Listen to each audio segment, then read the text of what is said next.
Qui sont-ils ? Quelles sont leurs attentes et leurs enjeux dans leur statut de collaborateur ? Bienvenue dans Collaborator. L'objectif de ce podcast est de porter la voix et les attentes des collaborateurs pour permettre aux avocats, experts comptables et autres professions libérales réglementées et aux cabinets d'être plus en phase. Chez Neria, nous accompagnons gratuitement ces professions dans la recherche du cabinet qui correspond à leurs critères. Parce que chaque collaborateur est unique et que chaque expérience en cabinet l'est tout autant, si vous êtes à la recherche d'une nouvelle collaboration, prenez rendez-vous avec nous, on sera ravis de pouvoir échanger. J'en profite pour vous inviter à faire un tour sur notre site internet. Beaucoup de contenus gratuits sont disponibles pour vous accompagner dans vos recherches. Les liens se trouvent dans la description de ce podcast. Bonne écoute! Bienvenue dans cet épisode de Collaborator dans lequel je tends le micro à Alexandra Cohen-Farbiaz, avocate devenue associée dans le cabinet où elle a débuté comme collaboratrice chez Bold. Un épisode un peu particulier dans lequel on a abordé pas mal de sujets. Comment passe-t-on de collaboratrice à associée au sein d'un cabinet ? Pourquoi faire le choix de rester, de s'ancrer, de construire ? Et que signifie concrètement exercer dans un cabinet à l'approche entrepreneuriale ?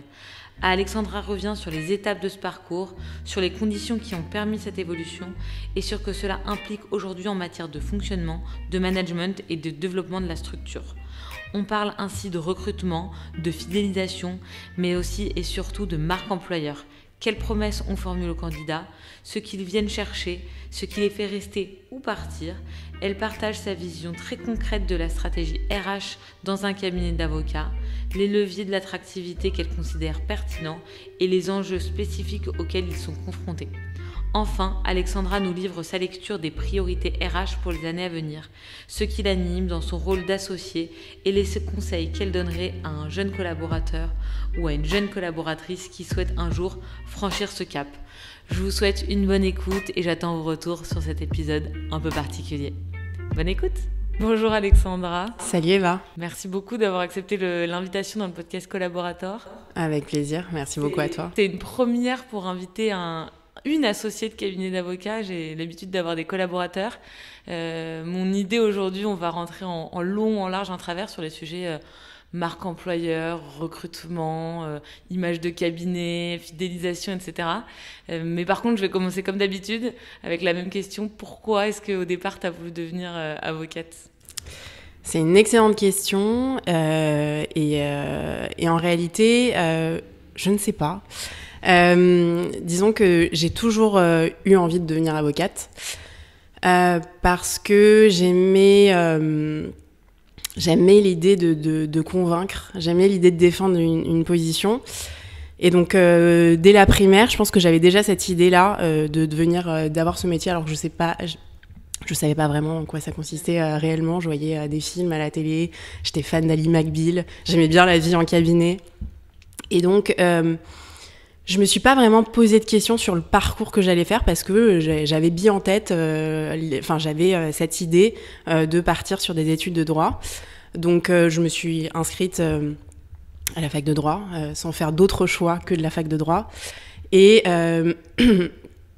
dès le départ, en droit, je me suis pas du tout non plus penchée sur d'autres métiers comme le métier de notaire, l'huissier. Alors que mes parents me disaient non, notaire c'est pas mal, ça peut être sympa, avocat c'est dur quand même. Et pourtant, je restais avec cette idée en tête là. Et donc, je suis devenue avocat assez naturellement, sans trop me poser de questions, avec cette idée-là de défendre un point de vue, convaincre, accompagner des personnes. Et voilà. Ok, donc laisser porter par l'intuition. Ouais, laisser porter par une idée d'enfant, en fait, de l'idée du métier d'avocat. Et en fait, cette idée-là m'a jamais quittée tout au long de mon parcours scolaire. Ok, bah écoute, il faut se laisser un peu porter. Et j'imagine que tu t'es laissé, mais on va savoir aussi les raisons portées pour arriver aussi à où tu es aujourd'hui. C'est-à-dire que, si je dis pas de bêtises, tu as été collaboratrice dans un premier cabinet quelques années. Tu es passée dans le cabinet Bold dans lequel tu es toujours aujourd'hui. Donc, tu es d'abord passée en tant que collaboratrice. Puis aujourd'hui, avec pas mal d'évolutions, tu es aujourd'hui associée de ce cabinet. comment tout ça s'est passé? Comment on fait pour passer ce pas-là? Et qu'est-ce qui me motive à rester justement aussi longtemps dans un cabinet et se battre, ou en tout cas aller saisir les opportunités, parce que ça n'arrive pas tout seul de devenir associé? Alors, effectivement, j'ai commencé dans un cabinet un peu traditionnel qui faisait exclusivement du contentieux, parce que quand je suis sortie de l'école d'avocat, j'avais toujours cette idée de convaincre, et donc la meilleure façon de convaincre pour moi, c'était de faire du contentieux. J'aimais l'idée d'aller plaider, j'aimais l'idée de conclure, de défendre un client. Et donc naturellement, je me suis penchée sur l'activité contentieuse en propriété intellectuelle, parce que j'avais fait un master 2 en propriété intellectuelle. C'est une matière qui est très variée parce qu'il y a plein de sous-matières. Donc j'ai commencé une collaboration libérale dans ce cabinet-là, qui était top, parce que j'ai beaucoup appris, effectivement, mais qui avait un modèle très traditionnel. Et effectivement, j'ai un peu déchanté, parce que moi qui rêvais d'aller plaider, d'être en front avec le client, en fait, c'était la réalité du collaborateur libéral dans un cabinet traditionnel est totalement différente. Et donc en fait, j'étais plutôt quelqu'un qui restait dans le bureau, derrière son ordinateur, à conclure toute la journée, avec un système qui me convenait assez peu, un costume, le système du costume serré. Et donc, au bout de 2 ans et demi de collaboration, je me suis dit qu'il fallait que je change un petit peu de parcours. Très honnêtement, je me suis pas tout de suite tournée vers le cabinet Bold. J'avais la volonté de m'installer à mon compte, parce que j'étais un peu dégoûtée de la collaboration libérale. Et en parlant avec un ami, il m'a dit j'ai vu un cabinet qui te correspondrait vraiment assez. C'est un cabinet moderne, tu devrais aller checker leur site internet. Ça venait de se constituer, Bold avait quelques mois d'existence. Et effectivement, j'ai trouvé ça plutôt moderne. J'aimais bien la vision un peu agence de pub, je trouvais. Je voyais un peu le site était très coloré, ça me ressemblait pas mal. Et donc, je me suis dit, allons-y, on va tenter l'expérience. De toutes les manières, il n'y a pas de grande pression, parce que si je n'y vais pas, je m'installe à mon compte. Même si c'était un peu kamikaze au bout de 2 ans de collaboration de s'installer à son compte. Et donc, j'ai postulé chez Bold, et on m'a dit un truc à l'entretien qui est toujours valable aujourd'hui, et qui m'a fait grandir, justement, qui est, chez Bold, tu vas exercer ta profession de manière totalement différente en tant que collaborateur libéral. En fait, tu vas être en totale autonomie, tu vas gérer tes propres dossiers. Ton client, c'est ton client. Le client Bold, considère-le comme ton propre client. Tu vas discuter avec lui, tu vas le challenger, tu es totalement libre de mener ta relation avec lui, tu es libre d'amener le dossier où tu as envie de l'amener, et c'est quelque chose c'est des mots qui m'avaient jamais été dits jusqu'à présent, puisque dans le cabinet dans lequel j'étais, on était au contraire bridé dans sa façon d'amener les dossiers, de les traiter. Et donc ça a été un peu une révélation d'entretien, et je me suis dit ce cabinet-là, il est pour moi. Et donc j'ai commencé une collaboration dans ce cabinet en tant que collaborateur libéral. Et ce que j'ai apprécié, c'est effectivement l'autonomie qu'on me laissait. L'autonomie à la fois dans les dossiers, mais surtout dans la façon de grandir. C'est-à-dire qu'on m'a pas bridé sur mon évolution interne, et c'est ce qui m'a amené justement à devenir associée. C'est que en 5 ans de collaboration, presque 6 ans, l'équipe dans laquelle j'étais a commencé à grossir. J'ai pris en main son management avec d'autres collaborateurs qui étaient aussi seniors. Et j'ai commencé à processer, j'ai commencé à structurer l'équipe, ce qui fait que même si la porte de l'association n'était pas forcément quelque chose d'ouverte au départ quand je suis arrivée, puisque on me disait non, on n'a pas l'intention d'associer qui que ce soit de plus. Au bout d'un moment, je pense avoir, j'ai pas lâché en fait cette idée en tête, parce que je me voyais pas exercer la profession d'une manière différente que celle que je faisais chez Bold, et en même temps, je voulais pas rester collaboratrice toute ma vie, parce que c'est pas un métier qui s'y prête. Et donc, pour moi, la seule option qui était viable, c'était de devenir associée. Donc, j'ai pas lâché cette idée, un peu comme je n'avais pas lâché l'idée de devenir avocat. J'ai pas lâché cette idée-là et je suis arrivée avec un projet d'association que j'ai présenté en entretien annuel.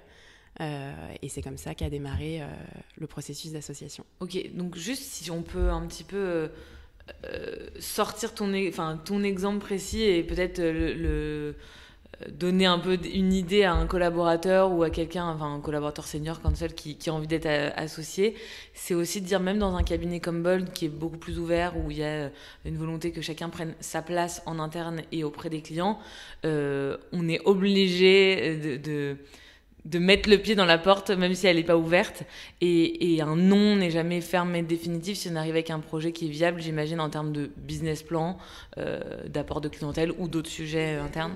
Alors, moi, en l'occurrence, mon projet était plus interne que... Il y a des collaborateurs qui ont des projets qui portent sur des verticales, donc apport de clientèle potentiel. Mais effectivement, pour répondre à ta question, je pense qu'il ne faut pas se fier à la première réponse qu'on a. Je pense que ça dépend aussi des cabinets dans lesquels tu évolues, parce que moi, je fais partie d'un cabinet qui est très porté sur l'humain, donc en fait, et qui valorise beaucoup les apports que chacun peut amener. Donc, je savais qu'il y avait un terrain.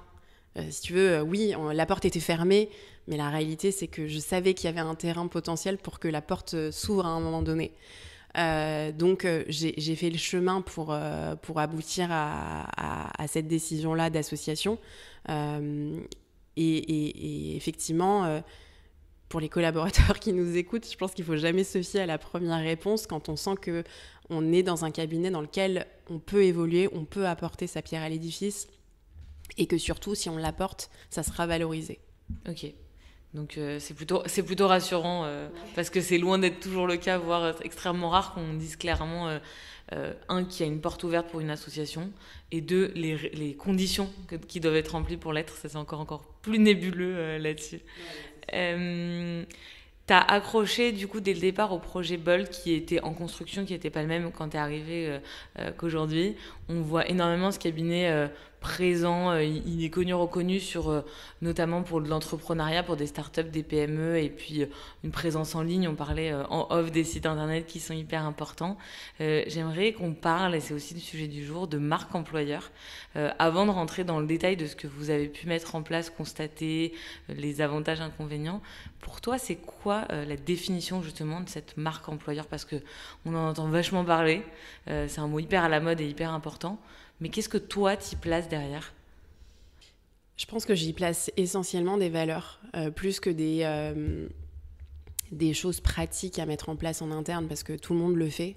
En revanche, les valeurs d'une entreprise, c'est ça qui fait l'essence même de la marque employeur. Et il se trouve que chez Bold, ces valeurs-là, elles ont toujours existé. On a beaucoup évolué sur les aspects pratiques et sur ce qu'on a mis en place, on va en parler après, pour le bien-être collaborateur.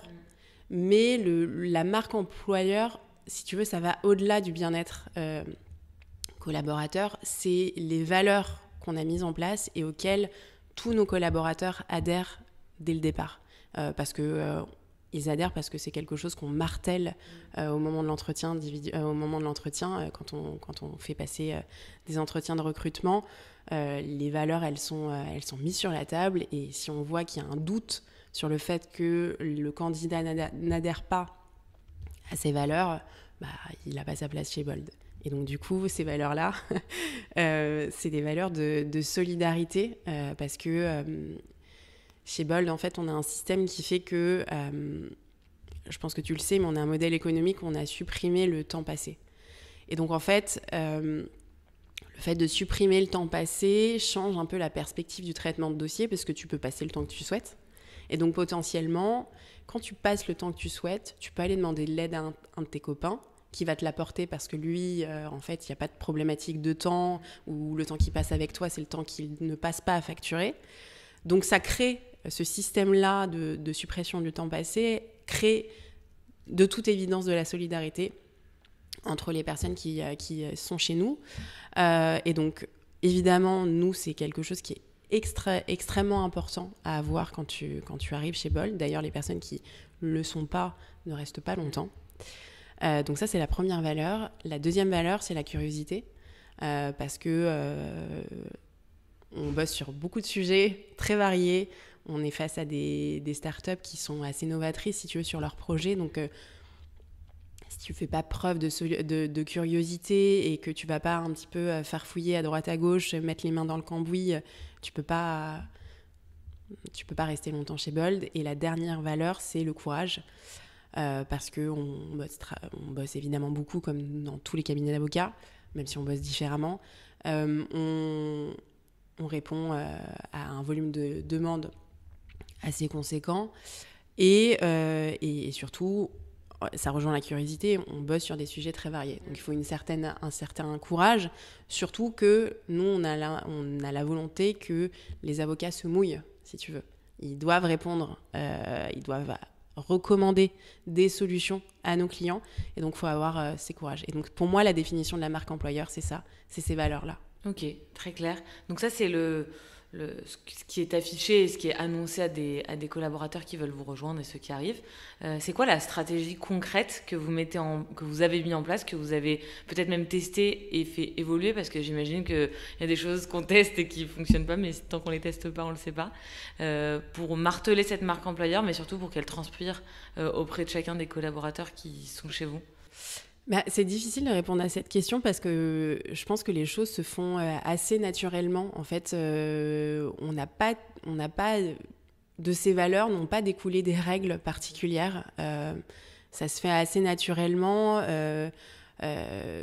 Effectivement, ce qu'on met en place, notamment sur la partie solidarité, c'est que on travaille beaucoup. On demande aux personnes de travailler beaucoup en binôme. C'est-à-dire qu'une personne qui arrive chez Bold, elle est évidemment très autonome dès le départ, dans le sens où elle va avoir ses propres dossiers, mais elle va être accompagnée par quelqu'un du début jusqu'au moment où elle a plus besoin d'être accompagnée du tout. Donc voilà, ça c'est une règle potentiellement qui a découlé de cette marque, cette valeur-là de solidarité, notamment. Il y a un process, ce qui n'a rien à voir avec ce que je viens de dire là, mais qui découle de la marque l'employeur, c'est que on a mis en place un process d'onboarding qui est fait par une de mes associées, Léonore Zalen, que tu connais, où finalement toute cette transmission de l'information, elle se fait pendant quelques jours au début de la collaboration, quand tu démarres chez Bold, où il y a un package à connaître sur comment on fonctionne, ce qu'on fait chez Bold, nos valeurs, les choses qu'on a mises en place. Et donc ce process d'onboarding, il est primordial pour que la personne qui arrive chez Bold soit consciente de l'ambiance générale du cabinet. L'environnement, c'est important de le noter parce que c'est très présent dans des entreprises, assez évident. Et d'ailleurs, même l'onboarding, pour moi, parfois commence avant l'arrivée dans le cabinet. Il y a la période de pré-boarding entre la signature et l'arrivée, parce que les personnes peuvent aussi se désister. Mais elle est très peu présente en cabinet d'avocat traditionnel. À la limite, il y a un organigramme qui va être distribué ou aujourd'hui mis en ligne. Mais c'est assez rare, et je pense que pour commencer à se sentir vraiment dans un collectif, c'est hyper important. Oui, et puis nos inspirations sont clairement pas celles des cabinets d'avocats traditionnels. On s'inspire davantage des entreprises, des startups. On ressemble plus à une entreprise qu'à une startup, donc c'est assez évident pour nous de mettre en place ce type de système et de règles. Et effectivement, c'est assez apprécié des collaborateurs parce qu'ils se sentent pris en charge. On commence à grossir, donc quand tu arrives chez Bold, tu peux te sentir un peu noyé par la masse. On est 80 aujourd'hui, donc c'est quand même pas mal d'avoir ce process-là d'onboarding qui va te permettre d'avoir une vision assez macro de notre méthode et notre environnement.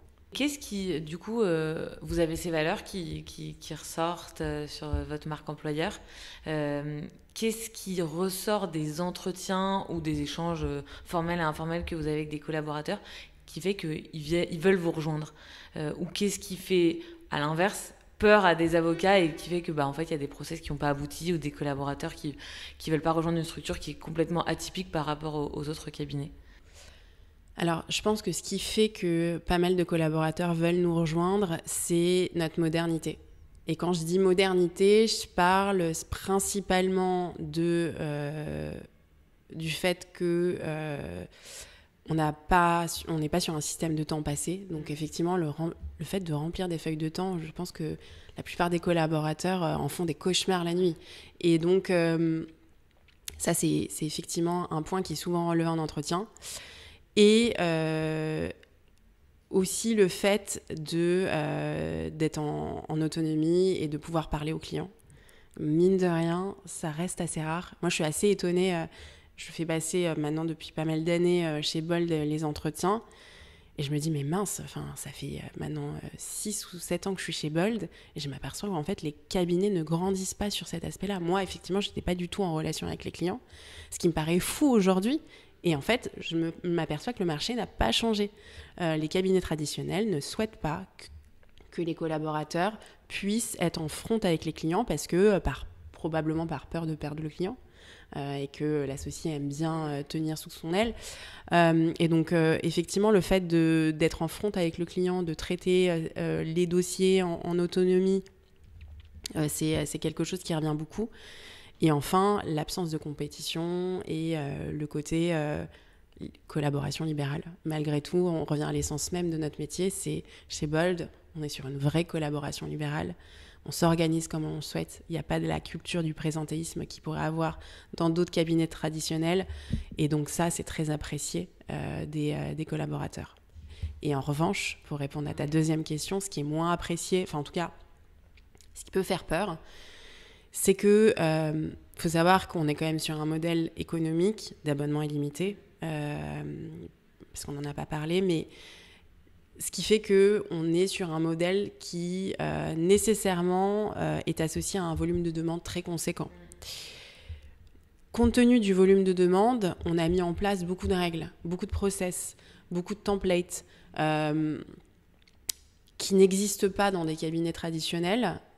Et donc ça, le nombre de process, le nombre de règles à suivre, ça peut faire peur aussi, parce qu'on a l'impression d'être un petit peu trop cadré, alors qu'en réalité, la liberté est totale sur le traitement des dossiers. Mais c'est vrai que face au volume de demande, ne serait-ce pour une question de productivité, d'efficacité, on est obligé de mettre en place ces règles-là. Et c'est vrai qu'en entretien, quand on explique ce point-là, ça peut faire tiquer. Et justement, sur le côté liberté, collaboration libérale, c'est hyper rassurant d'avoir ces process parce que ça permet de gagner du temps, mais on peut aussi le voir comme collaboration non libérale justement sur le traitement et sur le fait de se dire oui, on traite notre dossier comme on veut sur le fond et en termes de temps, on n'a pas la contrainte, comme tu disais, de temps passé. Mais en réalité, on peut aussi se dire, il y a le revers de la médaille où il n'y a pas de temps passé, mais on ne connaît pas ni notre productivité par rapport à un autre avocat ou juste par rapport à la structure. Et justement, si un client, ça vous avez dû voir les limites à certains moments, j'imagine, mais a énormément de demandes, c'est le revers de la médaille. Et donc, forcément, on va passer beaucoup plus de temps et on y reviendra après, mais l'équilibre de vie est un peu restreint à ce niveau-là, quoi. Alors c'est quelque chose qui est effectivement parfois relevé, ce système de pas de visibilité. Enfin, en réalité, non, je pense que sincèrement, c'est quelque chose qui est relevé en entretien, mais les collaborateurs qui nous rejoignent n'ont pas cette problématique de productivité. En fait, ils l'aperçoivent plus comme un soulagement qu'autre chose. Je pense qu'ils ont quand même la crainte d'être contrôlés sur cet aspect-là. Et la réalité, c'est que nous, ce qui nous importe, c'est pas tant la productivité de la personne. Évidemment, on s'en aperçoit assez vite en fait quand elle se retrouve dépassée parce que la charge de travail est importante. Et donc, une personne qui est totalement sous l'eau, c'est que s'est pas organisée suffisamment bien pour pouvoir gérer ses dossiers convenablement. C'est plus une crainte qu'on voit en entretien. Mais en fait, je pense que les personnes qui nous rejoignent comprennent à un moment que l'outil qu'on a mis en place, la plateforme qu'on a mis en place de gestion avec ce système de règles, c'est un outil. C'est un outil qui sert qui sert réellement à gagner du temps sur des choses sans valeur ajoutée. Donc c'est le début de traitement d'un dossier où tu vas prendre contact avec ton client. C'est l'affectation des demandes à une team en particulier. Donc tout ce traitement-là, si tu veux, est gagné. Ce temps est gagné parce que c'est assez automatique. Et donc en fait, à partir du moment où les collaborateurs le perçoivent véritablement comme une fonction d'outil, c'est pas un pain pour eux. Au contraire, je pense que c'est plus un soulagement et un gain de temps qu'ils n'auraient pas si on était sur un traitement de mail assez classique comme le cabinet traditionnel. Ok, donc une fois qu'on a les mains dedans, on s'en rend... Ouais, je pense qu'il faut le tester pour l'approuver. Avec ton regard de ancienne collaboratrice devenue associée dans un cabinet, et chez Bold particulièrement, mais la question est assez générale, qu'est-ce qui pour toi fait qu'on a envie de rester dans un cabinet? On le dit, on le répète, c'est une profession libérale et je pense que c'est aussi ça qui fait qu'on voit beaucoup de mouvements et il y a un énorme mercato et que ça soit collaborateur mais aussi associé. Comment on fait pour que ce mercato soit le plus espacé possible? C'est une excellente question et c'est des sujets auxquels personnellement moi je réfléchis beaucoup parce que chez Bold, c'est vrai que le turnover existe, hein, comme dans tous les cabinets. On va pas se mentir, au bout d'un certain temps, je pense que c'est l'évolution du marché du travail qui est fait comme ça. On reste pas toute sa vie dans la même entreprise. En revanche, le temps de collaboration est assez long parce que on a des personnes qui démarrent en stage final, et qui vont partir au bout de 5 ans. Et ce qui change par rapport à des cabinets un peu traditionnels, c'est que j'ai l'impression que les collaborateurs qui partent vont pas partir pour d'autres collaborations. C'est rare, ça arrive, mais c'est rare. La plupart du temps, les collaborateurs qui partent vont s'installer à leur compte. On a pas mal de collaborateurs qui sont partis pour monter leur propre cabinet. Et ce qui fait que les gens restent aussi longtemps, c'est le système qu'on leur offre, en fait, et qui n'existe pas ailleurs. C'est le système, si tu veux, quand tu démarres une collaboration, t'envisages pas de t'installer à ton compte, ou assez peu, au bout de 3 ans. Ce qui fait que la seule option, c'est soit de partir en entreprise, mais ça convient pas à tout le monde, soit d'aller dans une autre structure, et donc c'est revenir un petit peu en arrière, parce que chez Bold, t'as acquis une telle autonomie, et bon, il y a une ambiance de travail dont on parlera probablement après, mais qui est vraiment très sympathique. T'as acquis une telle autonomie, t'as une telle liberté dans ta gestion de dossier que revenir sur une collaboration traditionnelle ou dans un autre cabinet, c'est quasi impossible. En fait, c'est quelque chose qui est... Et c'est fou parce que quand je fais passer des entretiens individuels, on en fait passer 2 fois par an. Quand je les fais passer à des personnes qui sont là depuis 3, 4, 5 ans, ils disent en fait, je me vois pas partir de chez Bold. Je me vois pas partir de chez Bold, mais en même temps, il faut que je vois comment je peux évoluer. Donc, c'est une vraie question qui se pose. Donc, en fait, j'ai l'impression ils se sentent un peu... ils se sentent bien là où ils sont. Donc, ils savent qu'ils doivent partir parce que le marché, on leur dit, tu peux pas rester 10 ans dans une entreprise. Mais la réalité, c'est qu'ils sont bien. Donc c'est vrai qu'on met en place un système qui fait que les collaborateurs se sentent bien et libres. On va parler de carrière très probablement et comment on évolue chez Bold, mais il y a une telle liberté dans le traitement des dossiers, mais aussi dans l'évolution, qu'il n'y a pas forcément de bonnes raisons de partir, à part... si le système ne nous convient plus, ce qui peut arriver, si tu as envie de monter ta propre structure ou si tu as envie d'aller en entreprise. On t'en parlait, tu as amené le sujet de moi, ce que j'appelle fidélisation en fait, des personnes en place, des avocats collaborateurs. Qu'est-ce que vous avez mis en place de manière très... il y a des choses qui vont de soi et en fait vous les avez pas forcément intégrées, puis il y a des règles que vous avez mis en place pour fidéliser justement les collaborateurs, pour faire aussi en sorte qu'ils se sentent bien dans le cabinet et pour faire en sorte qu'ils se sentent dans un cabinet un peu aussi différent que les autres cabinets un peu tradis qui peuvent exister. Alors, ce qu'on a mis en place chez Bold, c'est la possibilité de construire ses projets. C'est-à-dire que j'en parlais à demi-mot tout à l'heure, il y a une très grande liberté qui est laissée aux collaborateurs pour évoluer. Et je pense que c'est ce qui m'est un peu personnellement arrivé. En fait, on n'a pas de plan de carrière chez Bold. On n'a pas de carrière Trax. Comme, C'est délibéré ?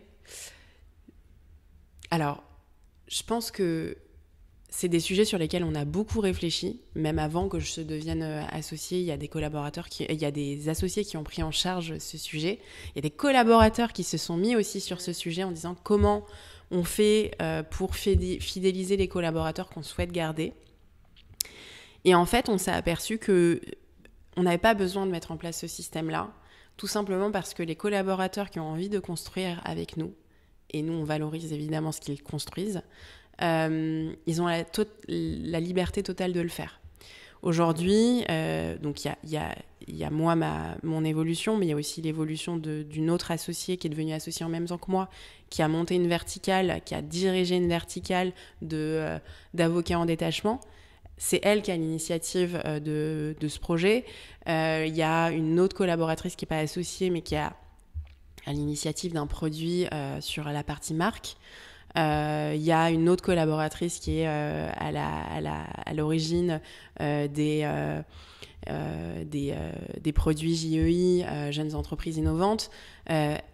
Ces collaboratrices-là, elles ont eu la volonté à un moment donné de construire et donc d'évoluer, ce qui fait qu'aujourd'hui, elles ont un poste privilégié au sein du cabinet et un poste stratégique parce qu'elles ont apporté leur pierre à l'édifice, elles ont construit. Et donc ça, c'est un vrai message qu'on affiche auprès des collaborateurs en disant on n'a pas de règles de fidélisation comme, par exemple, je sais pas, moi, au bout de 3 ans, tu as une prime de X parce que tu es là depuis 3 ans et c'est cool.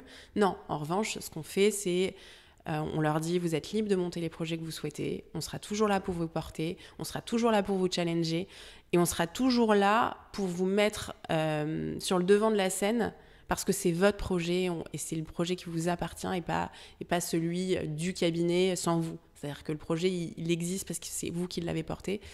Et donc, je pense que c'est un peu des modèles, si tu veux, pour certains collaborateurs où ils vont se dire, effectivement, moi aussi, j'ai envie de monter mon projet. Et c'est ça qui va fidéliser la personne, c'est le fait qu'elle puisse monter quelque chose dans un cabinet où elle se sent bien. Et tu t'en parlais à demi-mot, parce qu'en fait, ça reste aussi le nerf de la guerre, l'argent, la rétrocession, les primes, les objectifs, etc. Comment justement vous arrivez à fonctionner, notamment sur des bonus ou des primes, sans objectif d'or facturable? Est-ce que vous arrivez à... c'est ça aussi qui maintient, enfin moi je le vois de tous les échanges que j'ai de collaborateurs, évidemment c'est pas le seul sujet et heureusement, mais bon, tout le monde bosse pour gagner de l'argent, sur ces sujets rémunération où clairement vous n'êtes pas un Américain à mettre des REM à 120 000 euros la première année, en même temps sauf un Américain qui peut faire ça, et vous n'avez pas d'objectif d'or facturable, donc aussi ça va pas être la course à on fait 1600, 1700, 1800 heures pour réussir à avoir 1 à 3 mois de REM. Ouais, c'est effectivement... alors, on pourra jamais... Enfin, je le souhaite, qu'on s'aligne un jour sur les cabinets anglo-saxons en termes de rétrocession, mais c'est pas du tout le cas aujourd'hui. Et donc, on n'a pas non plus de système de primes avec si tu remplis tes objectifs, tu as tant de primes. En tout cas, pas pour les collaborateurs libéraux. En revanche... on a notamment des versements de commissions. Alors, il y a eu plein de choses qui ont été mises en place. Donc, par exemple, sur les avocats en détachement, les avocats en détachement perçoivent une commission sur ce que le détachement rapporte au cabinet. Donc, il y a ça. Il y a le fait que si jamais ils rapportent un dossier au cabinet, ils perçoivent également une commission sur cet apport. On a mis en place aussi un système où si un collaborateur est embauché chez Bold grâce à un autre collaborateur, il y a une commission qui lui est versée. Il y a Et puis, il y a tous les à côté de la rémunération, même si on le sait, c'est le nerf de la guerre. Mais il se trouve que les à côté sont aussi très valorisés aujourd'hui par les collaborateurs parce qu'ils sont en recherche de bien-être. Et donc, on met en place des choses comme une 6e semaine de vacances, un jour par mois s'ils le souhaitent.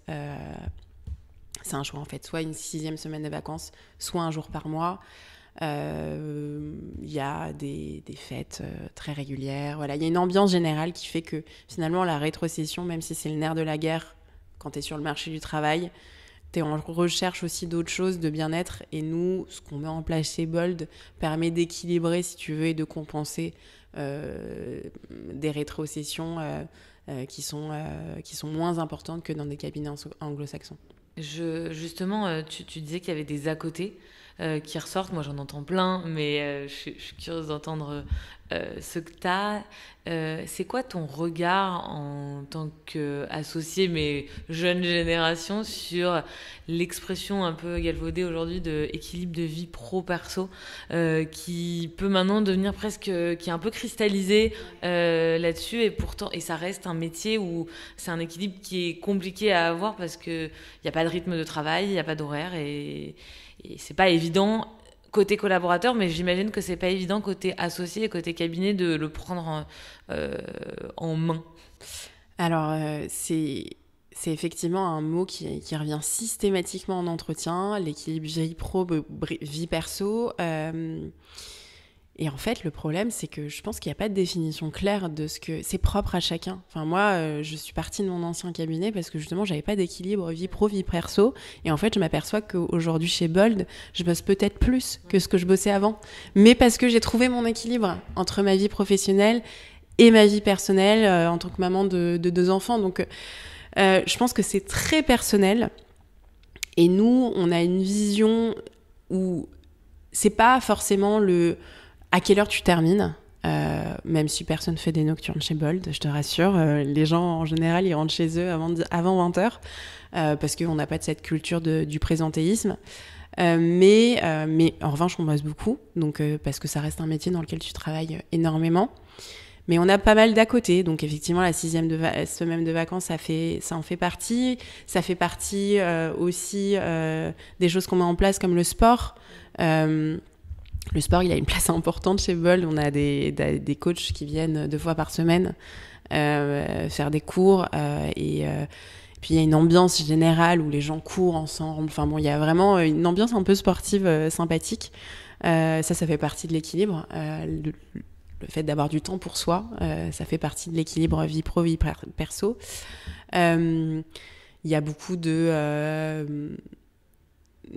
en fait, je pense que ça vient aussi, l'équilibre vient aussi du fait qu'on a une ambiance générale très amicale, très friendly dans le cabinet.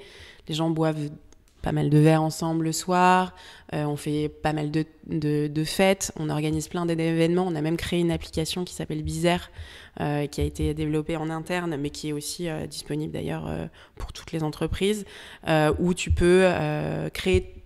Tout le monde est libre de créer son événement. Donc ça peut être n'importe quoi. Ça peut être une vente de fringues, comme, je sais pas moi, un événement à Station F, des choses comme ça. Et du coup, on met une ambiance vraiment d'entreprise et en même temps amicale, où les gens construisent des relations humaines, ce qui fait que finalement, la vie pro, elle est mêlée à la vie perso au quotidien pour eux, parce qu'ils ont sur place leurs amis. Il y a beaucoup de collaborateurs qui nous disent qu'ils ont rencontré leurs meilleurs amis chez Bold. Et ceux qui partent, ils nous disent souvent Bold, c'est une aventure humaine extraordinaire. Donc en fait, le pro et le perso sont complètement mélangés. Et donc c'est vraiment aussi faire en sorte que le lieu de travail et le moment où on est au bureau, même si c'est pas uniquement pour le travail de fond sur les dossiers, soit pas une contrainte, mais intègre le reste. Et en fait, on se rend compte, et ça pour le coup, c'est ce que tu disais, que moi, on dit souvent, les jeunes générations ont un peu un poil dans la main, ils demandent juste ce sujet-là. Je pense qu'il est parfois mal amené, mais que c'est plus, ils veulent comprendre pourquoi ils sont là. et pourquoi ils doivent bosser beaucoup s'ils doivent bosser beaucoup. Et ils sont complètement d'accord de le faire. Si c'est justifié de rester hyper tard un soir parce qu'il y a un closing ou voilà, mais... Ouais, je pense que c'est pour leur donner envie, il faut effectivement leur expliquer pourquoi ils le font. Et quand tu leur expliques que l'essence même de notre métier, c'est l'intérêt du client, c'est le conseil, en fait, t'es pas obligé de leur mettre la pression. En fait, s'ils adhèrent à cette vision-là, t'es pas obligé de les contraindre de rester tard. Et donc, à partir du moment où tu leur as expliqué pourquoi tu le fais, pourquoi ils doivent le faire, s'ils adhèrent à l'idée du pourquoi, ils le feront en fait. Et ils n'auront pas un poil dans la main. Je suis convaincue là-dessus. Qu'est-ce que tu observes, toi, comme évolution des attentes des nouvelles générations sur lesquelles il y en a certaines attentes où vous allez pouvoir y répondre, où vous avez peut-être déjà trouvé les solutions, et il y en a d'autres où peut-être que toi ou la structure, vous n'êtes pas d'accord avec ça, parce qu'on ne peut pas être aligné, et pour le coup, essayer de convaincre les collaborateurs que ça sera comme ça, et pas autrement, parce qu'on ne peut pas, en tant que chef d'entreprise, parce que c'est vraiment plus qu'un cabinet avocat, mettre ses limites là. La principale limite que je vois, c'est l'aspect rémunération, évidemment, parce que, comme on le disait tout à l'heure, chez Bold, on n'est pas un cabinet qui s'aligne sur les anglo-saxons. Mais pour autant, on commence à être une moyenne structure, on est 80 personnes, donc en fait, les collaborateurs s'attendent à avoir une rétrocession qui est importante. Et surtout, aujourd'hui, on intéresse des collaborateurs, on intéresse des profils qui viennent de ces cabinets-là. Donc, quand ils arrivent en entretien, il y a une vraie discussion pour leur expliquer que oui, on ne paye pas la même chose, mais pour autant, la vie, elle est un peu différente. Et on ne peut pas, en fait, s'aligner. Et donc, c'est un vrai point de friction parce qu'en fait, on entend totalement le fait que le collaborateur n'ait pas envie de baisser de niveau de rémunération. Parce que normalement, quand tu changes de cabinet, tu fais un gap de rémunération dans l'autre sens. Mais pour autant, on ne peut pas s'aligner pour des raisons purement économiques. Hein. On voudrait bien le faire, hein, ça serait génial, mais la réalité, c'est qu'on ne peut pas le faire. Donc, c'est un point de friction. Et mis à part ça, très honnêtement, non, je ne vois pas d'autres points. D'autres points, peut-être un autre point, mais c'est plus, pas forcément les candidats, mais plus en interne que je vois, parce qu'on a quand même beaucoup évolué en fait en 7 ans d'existence. On a quand même beaucoup grandi. Si tu veux, on est passé d'une structure où il y avait une 15-20 personnes max, à aujourd'hui 80. Et à l'époque où on était 15-20, on décidait tous ensemble. Tout le monde se réunissait, on faisait des réunions avec tous les collaborateurs, les associés, où on décidait un peu de manière collective. Alors après, il y avait évidemment un board qui existait, il a toujours existé, mais c'est vrai qu'il y avait beaucoup de consultations des collaborateurs, et en fait, on s'est aperçu que ça, quand on grossit, à 80, c'est plus possible. À 80, tu peux évidemment écouter, tu peux communiquer, et encore heureux, ça existe.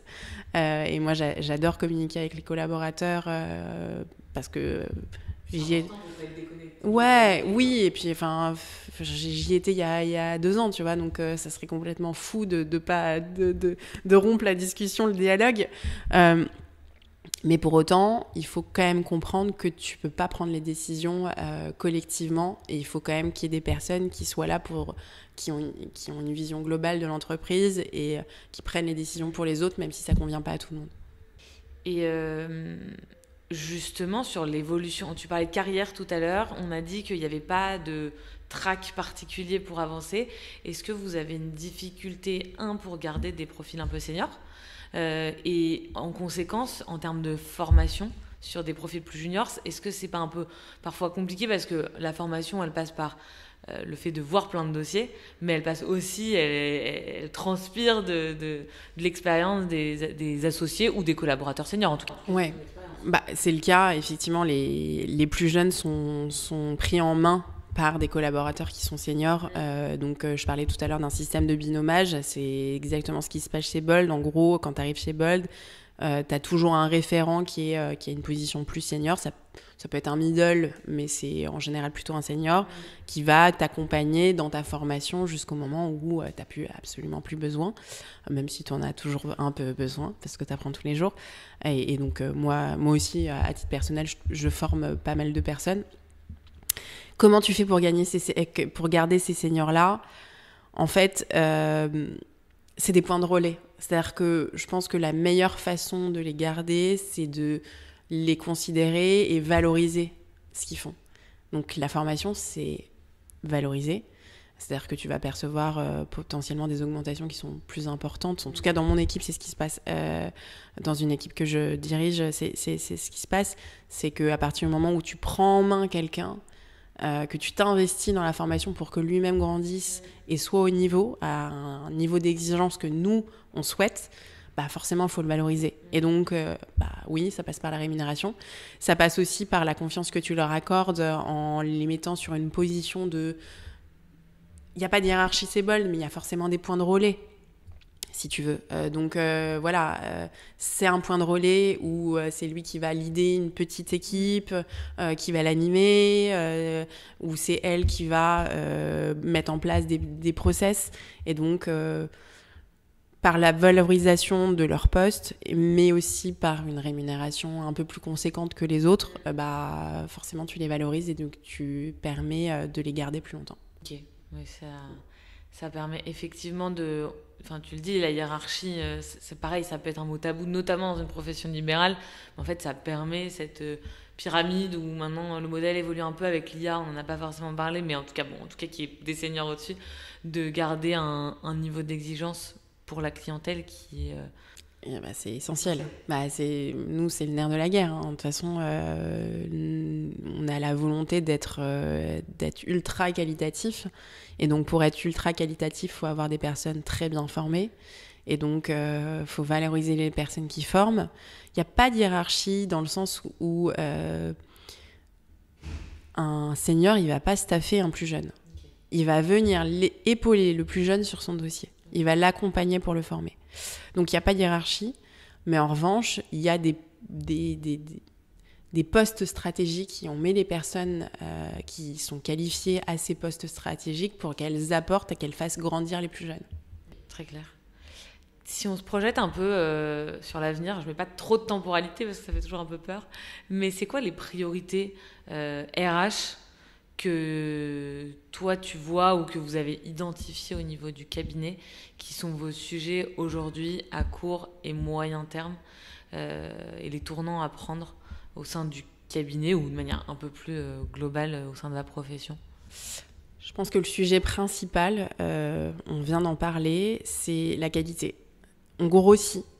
Et donc, nous, c'est un challenge parce que comme il n'y a pas d'associés dans les dossiers, comme il y a, ou alors peu, moi, je suis encore une des associées qui suit le plus dans les dossiers, mais ce n'est pas forcément le cas. Il y a énormément de demandes. Donc, en fait, on a un vrai sujet sur la qualité des actes, la qualité le résultat fourni par nos collaborateurs. Et donc, il y a un sujet forcément de contrôle qualité, tu vois. On n'a pas du tout envie d'entrer en mode flic, c'est pas du tout notre philosophie, c'est pas notre ADN. Mais pour autant, on ne veut pas non plus que les clients en pâtissent. Et donc, il y a un vrai challenge de comment tu structures ta boîte, tes équipes, pour faire en sorte que la qualité soit toujours au rendez-vous, que les gens aient toujours ce niveau-là d'exigence. C'est un challenge. C'est un challenge et c'est des sujets sur lesquels on réfléchit pas mal. Même si moi, je suis assez convaincue qu'on a les meilleurs avocats de Paris chez nous. Franchement, moi, je suis assez bluffée de la qualité et des compétences des personnes qui nous rejoignent.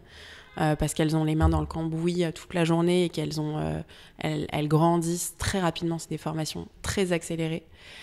Donc, je suis pas très inquiète sur le sujet, mais va falloir quand même mettre en place des choses pour s'assurer que ça suive et pas juste se fier à je pense qu'on a les personnes les plus compétentes. Donc, c'est des sujets, ça va être nos principaux challenges en termes de RH dans les années qui arrivent, parce j'imagine qu'on va continuer de grossir, et donc il va falloir structurer l'entreprise sans mettre de hiérarchie, parce que ça reste notre philosophie de ne pas mettre de hiérarchie. Mais pour autant, s'assurer que la qualité est présente. Très clair. Bon, on arrive au bout de l'échange. Je vois que quand tu as commencé vraiment dans un cabinet, tu as été avocate assez classique, en tout cas collaboratrice comme on l'imagine. Tu passes chez Bold dans un cabinet assez différent, toujours en tant que collaboratrice. Quelques années plus tard, ça fait pas si longtemps, mais tu es associée et honnêtement, tu as un rôle d'entrepreneur au-delà du fond du droit. Tout ça en pas si longtemps. Où est-ce que tu te projettes? Comment tu te vois sur... je mets pas 20 ans d'horizon, mais qu'est-ce qu'on peut te souhaiter pour toi, pour Bold, pour les années à venir? D'abord, je souhaite, avant de me souhaiter personnellement des choses, je souhaite à Bold de continuer de grandir et d'atteindre des nouvelles cibles. Aujourd'hui, effectivement, on est très ancré dans le marché des startups, mais un peu moins sur le marché des PME. Je pense qu'il y a, même si on a pas mal de clients, de plus en plus de clients en tant que PME, je pense que d'atteindre des nouvelles cibles, c'est un vrai challenge, et je souhaite à Bold d'atteindre ces cibles-là et de grandir de plus en plus, potentiellement de partir à l'étranger. On a un système qui est tel que je pense qu'un jour, il faudra dupliquer notre modèle ailleurs. Donc voilà, et ce que je me souhaite à titre personnel, c'est de grandir avec Bold. Aujourd'hui, après 2 ans d'association, je me vois pas ailleurs, et heureusement. Mais il y a encore suffisamment de taf pour m'occuper pendant quelques années, à mon sens. Et puis honnêtement, je me projette pas. J'ai cette idée de grandir. Je sais pas où ça va me mener, mais j'espère que ça sera avec Bold. Écoute, merci beaucoup pour tous ces éléments qui, j'espère, vont inspirer et donner des idées aussi aux autres cabinets, parce que c'est aussi l'objectif que tout le monde évolue avec son temps. Ouais, ça serait pas mal. Merci Eva. C'est la fin de l'épisode du jour. J'espère qu'il vous a plu. Vous pouvez découvrir nos contenus, podcasts et articles directement sur le site www.neria-recrutement.fr. Et si certains sujets vous intéressent particulièrement ou que vous souhaitez entendre certains avocats en priorité, n'hésitez pas à nous le dire en commentaire. À très vite!